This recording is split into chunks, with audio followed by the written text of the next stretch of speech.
Hey, FBP family, thanks for joining in today. Hey, I have one of our sponsors and our partners with us today. We could not have every weekly show if it wasn't for our partners. And Jarron Aizen is here. Jarron, I want to thank you so much for supporting our show, as well as Hapana, your company that you are the CEO and the founder of. Thanks, Dori. Always good to come back and share some updates and connect with all our listeners. Yes, I'm sure our FBP family knows how much of a loyal sponsor you are year in, year out. They hear all of your advertisements. And I just want to say from everybody at the Fitness Business Podcast, how grateful and thankful we are for yourself and Hapana as well. It's always great supporting you guys. And honestly, when we get back in person and we have listeners turn up to the events and come say hi and tell us that they've been listening for years and always heard us in the background, it's great to hear that. But I think the best part for us is just the content that you guys continue to put out. It represents the industry. It gives great new ideas, and it brings incredible speakers to the forefront to showcase what they've been up to, or new ways of running businesses in the future. Yeah, that is something we're really focused on, is finding those speakers that are doing things a little differently, trying to move things for the whole industry forward, since we kind of had a little bit of a setback and a little bit of a stall. So speaking of in person, I had this year pleasure of getting a chance to see you and your team at the URSA conference this year. That was kind of nice. Oh yeah, it was great. So good being back in person. It was a busy show, and every time I stopped by your booth or I walked by your booth, it was really busy. Rumor on the street has it that now that you're in New York City, your business has like doubled. Is that correct? Yeah, it's been a wild ride the last couple of years. I mean, even through the pandemic, since 2020 we tripled in size. So it's been a crazy couple of years, and just it's amazing to see what happens when you're focusing on what customers and prospects are saying from a product side, and then you're really taking that to the market, that what results it can bring, and how loyal your customers can be too when you focus on driving great relationships. It's relationships that this industry is built off, and we want to make sure that we keep that up just as much as the technology.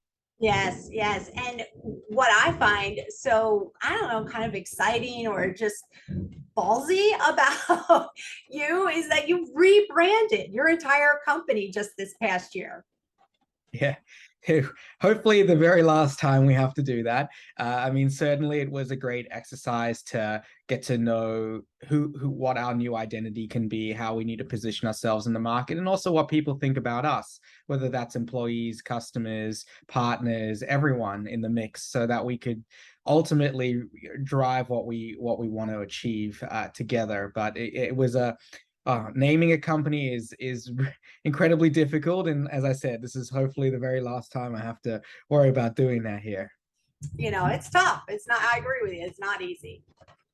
Yeah, exactly. Right. Well, Jarron, I want to just again say thank you so much for coming on to our partner update today. And we're going to have you talk, or I'm going to have you talk about two different topics today, kind of going to get them to mesh together. But first thing we're going to talk about is marketing automation and nurturing member journeys, as well as you're also going to kind of get in there about businesses using digital content as a marketing tool. So our listeners are for a real treat today, because we kind of putting two topics in one.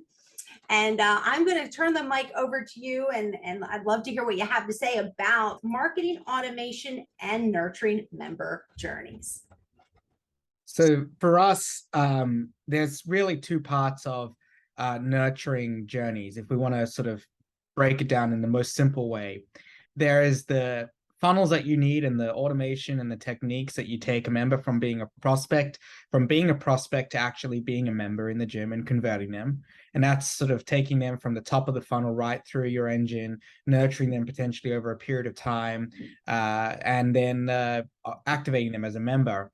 And then the other part of the cycle is how do you keep those members that are active, engaged, and intertwined with your offering continually, not just in person, but obviously from a communication perspective. And if there's one thing the pandemic helped everyone take the opportunity of, and I hope everyone absolutely has, is that anyone that had your sleepers or your donators or anyone else that, any other word that you may call them, it's time to continue to make sure that that database is active. That if they're not turning up to the gym or facility, that you make sure that they're aware that they're not, that they absolutely do. Because that was the risky side of the databases that everyone had in running a facility. And we need to do our very best to keep them engaged, to retain as much as we work on the prospecting cycles. So for what I wanted to sort of share some ideas with today is just more so like some of the most simple techniques, and it's getting back to the basics more than anything when it comes to nurturing in those two sort of segments and cycles. Obviously, the communication, the cadences, okay, I'll send an SMS here or an email there. Those are highly configurable in most CRM, sales CRM, and marketing automation suites. But at the bare bone basics, what do you have to do to be successful in making sure that you can deliver on those two areas?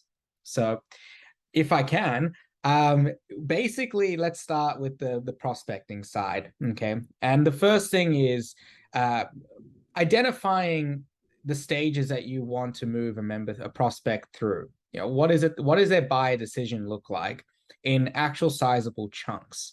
Okay, the lead comes in through Facebook or Instagram.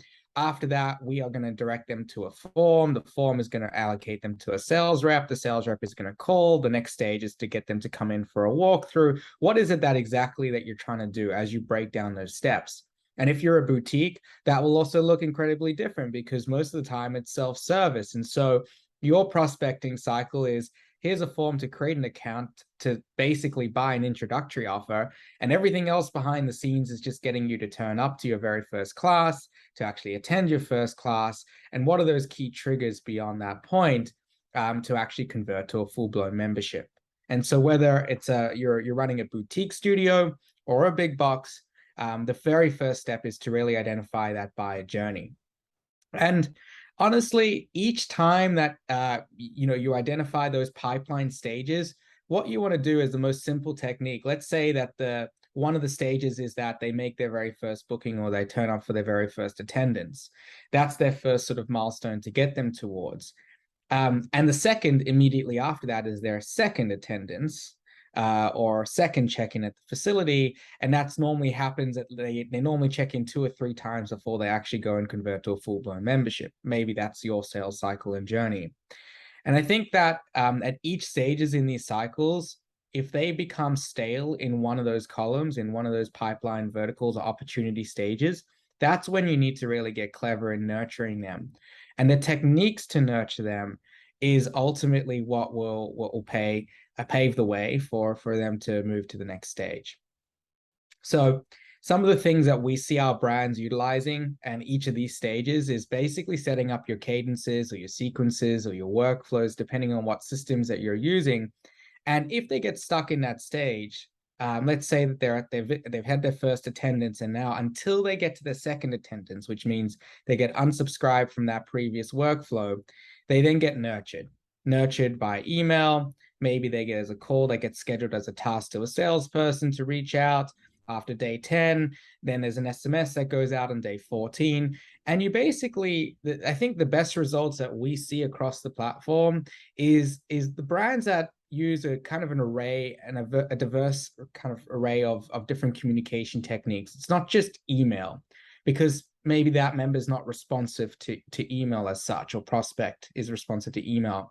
And so if you start to rotate not just the types of ways the outreach is being done, okay, email, then SMS, then a call, and or the way that it's written, maybe they need a marketing style email, which is, fully designed, but then the very next week they need something that's written from the salesperson's perspective, like a plain text email.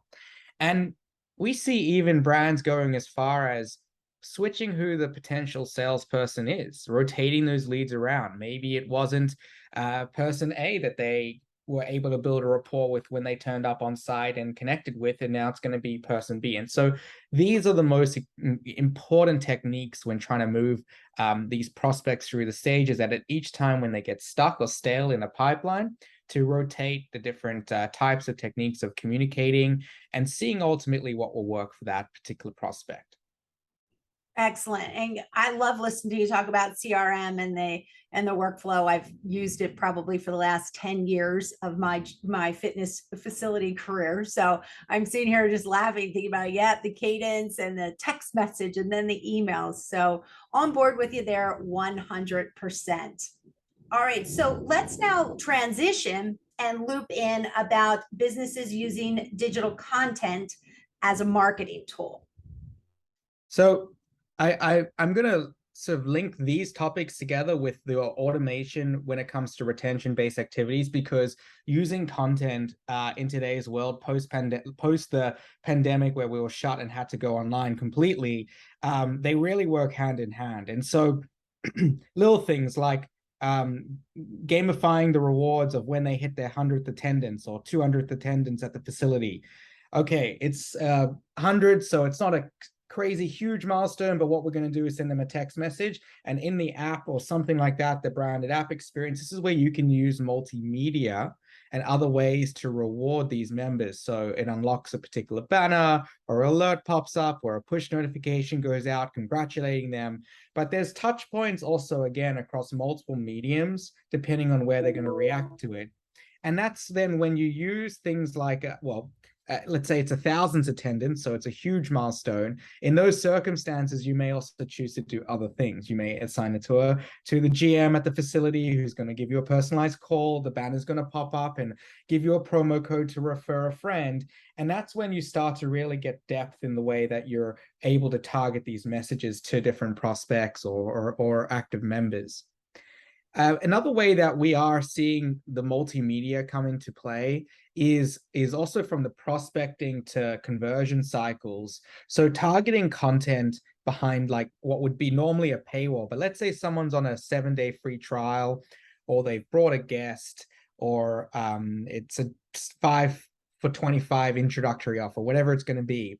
During that time, when they're in that kind of preliminary discovery stage, that's when they're interacting with your app and your ecosystem for the first time, both physically in club, but also digitally. And that's where you can use content behind a paywall. Let's say you want to educate them about the different classes or services or personal training that you have to offer. Enriched multimedia, videos, articles, recipes that targeted them based on educating them around what the facility has to offer in those first 7 or 25 days, whatever it's going to be. And then once they become a full-blown member, then they kind of get unenrolled from some of those initial preliminary discovery media items, and then they go into your full-blown library, which may have your on-demand content or videos or recipes, etc., that just continue to add value to your whole ecosystem. And what we're finding, Dori, is that most of our businesses today are not necessarily running a standalone digital play like they were through the pandemic, or even trying to run dual businesses or business models. They're really using digital now as a marketing tool. And that was really, when we built it, we knew we had to fill 2 gaps. One was short-term, meaning it had to stand up as its own independent business model or hybrid business model. But in the long run, it really just needed to be a marketing tool. And so that's the way we at Hapana prioritize the development and product roadmap to make sure that you can target prospects depending on their status, their tenure, duration, milestones, all different types of content and multimedia in the app experience, which is ultimately after the initial conversion, where they're interacting with your facilities outside of the 4 walls. So I just want to ask you, you have been through, like we said earlier in the introduction, your company has just gone through a major change, branding. I get people ask me all the time about software companies, and I'd love for you to just take 30 seconds or even a minute, however long you need to, and pitch Hapana. Why should our FBP family, if they're out there looking to maybe change their software company, why Hapana? Why Hapana? Well, I'll tell you that. We're a company hyper-focused on building real relationships with our brands that we service. That means putting your brands first. Our logo doesn't go anywhere. It's all your data. But not only that, it is all about the depth of the product offering. It's not add-ons in the marketplace or ecosystems or acquisitions. It's all purpose-built product from the ground up. We're purpose building your membership management systems, your billing, your scheduling, your branded apps, the way the content integrates, the way that your sales CRM and marketing automation systems work end to end, and how the reporting comes together. And if you're looking for an actual partner who cares about the business, the success of your business, who gets to know you, that has an account manager directly on every single account, whether you're a single site or multi-unit, and you're looking to sort of centralize your entire technology stack, then Hapana really is the only platform in the marketplace that's doing those things end to end. Perfect. Hapana is the only company doing that. Definitely. And you have the nicest staff ever. All of your staff is always so polite and courteous, and I enjoy talking to them all the time. Let's just kind of rewind a little bit about the apps. Apps just seem to be uber important right now. Everybody loves a good app. Can you talk a little bit about the platform of the app? The app for me, like personally, was the foundation of how we would be successful in the marketplace. And a lot of that has got to do with how the boutique market also created an ecosystem where it needed to be a self-service member experience.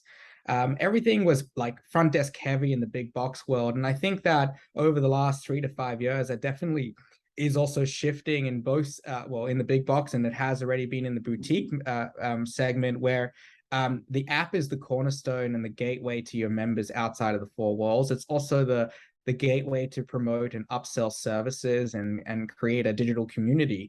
And so this is when we started to prioritize our development roadmap, the app and the branded app experience, which means it's completely your logo.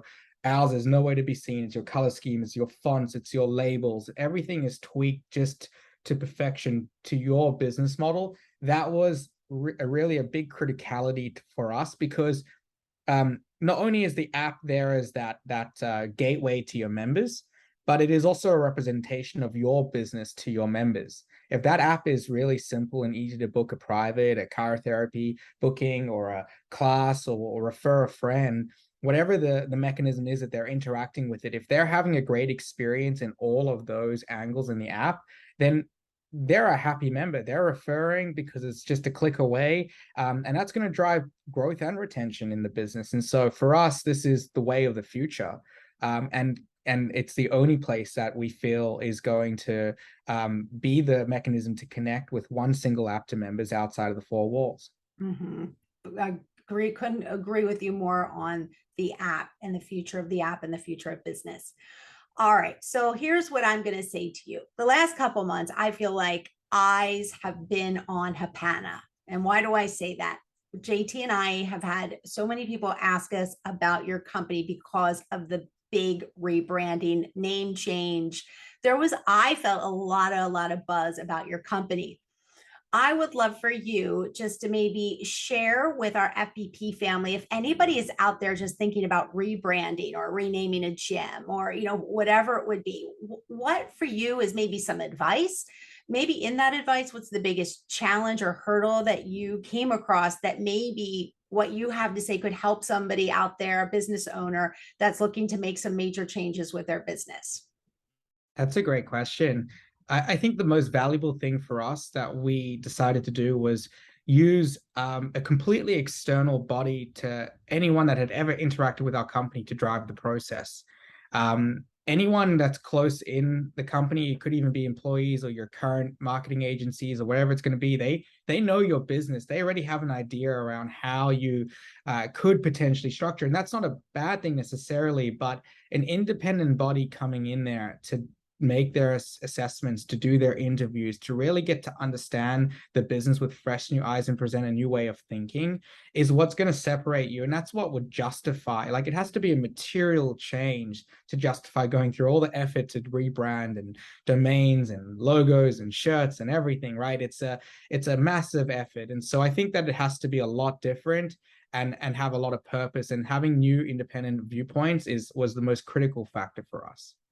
Well, I think I'd love to have you come on and do a full episode on like brand changing or changing your brand. And I think that would be so, I I just think it'd be enlightening to a lot of businesses out there moving forward and trying to get away from the pandemic that just feel like they need to definitely pivot, make a switch, and make some of these changes. I think you're an asset and could give some really great advice. So we need to get you on the calendar for that. I'd love to share it. The process was phenomenal, and just the, not also rushing it, but each of the steps that we took was so valuable in creating our future. And so I'd love to share everything we learned through the process. Yeah, I would love. I even loved last time I spoke with you. You kind of gave me just a little quick story on how you came up with the new name and the process that took. And there actually was a little process and trying to figure it out and brainstorm on it. So love for you to do that. But Jarron, thank you so much. Again, we cannot thank you enough. And I'm sure our FBP family that loves that fitness business podcast, they thank you as well, because again, if it wasn't for Hapana and our other partners and sponsors as well, we couldn't put out a show every single week. Thanks, Dori. Always great to chat. Yeah, sorry, I didn't mean to cut you off there. All right, everybody out there, check out Hapana. Come on, check them out. They're cool, they're fresh. Right? You said you've tripled your business, so you're doing something right. Yeah, check us out, hapana.com. See you soon.